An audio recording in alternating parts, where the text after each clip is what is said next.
ईशा के सामने आई डॉक्टर और बिंदिया की मिली भगत। जी हाँ दोस्तों, सीरियल पति ब्रह्मचारी का आने वाला एपिसोड होने वाला है बहुत ही मजेदार। हॉस्पिटल के उस शांत कमरे में बिंदिया लेटी है, आंखों पर पट्टियां बंधी हैं और सबको यही लग रहा है कि अब वो देख नहीं सकती। सूरज दिन रात उसकी सेवा में लगा हुआ है, जबकि ईशा का दिल दुख से भरा है। वो सोच रही है कि आखिर बिंदिया के साथ ऐसा कैसे हो गया। लेकिन ईशा के मन में एक सवाल बार बार गूंज रहा है, क्या वाकई बिंदिया की आंखों की रोशनी चली गई है या फिर ये सब एक खेल है। धीरे धीरे ईशा को कुछ अजीब लगने लगता है।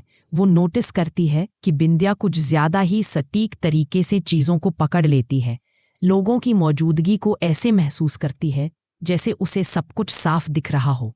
ईशा का शक अब यकीन में बदलने लगता है। एक दिन जब सूरज बाहर होता है, ईशा दूर से बिंदिया का पीछा करती है। वो देखती है कि बिंदिया धीरे धीरे उठती है, पट्टियां अब भी आंखों पर है, लेकिन वो रुकती नहीं। वो सीधे डॉक्टर के केबिन की ओर बढ़ती है। ईशा के कदम रुक जाते हैं।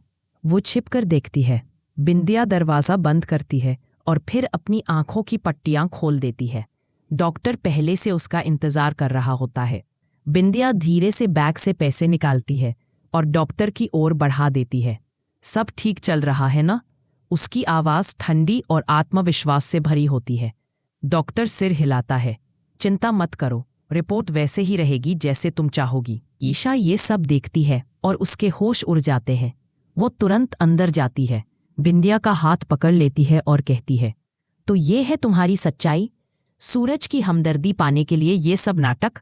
बिंदिया का चेहरा उतर जाता है, लेकिन अब बहुत देर हो चुकी है। ईशा सब समझ चुकी है।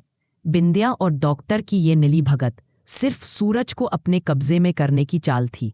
अब सवाल ये है, क्या ईशा ये सच सूरज के सामने लाएगी या बिंदिया की चालें एक बार फिर सबको फंसा देंगी? आपको क्या लगता है दोस्तों, सूरज किस पर यकीन करेगा, ईशा पर या बिंदिया पर? अगर आपको भी लगता है कि ईशा को अब सच सामने लाना चाहिए तो कमेंट में जरूर लिखिए। हम हैं ईशा के साथ।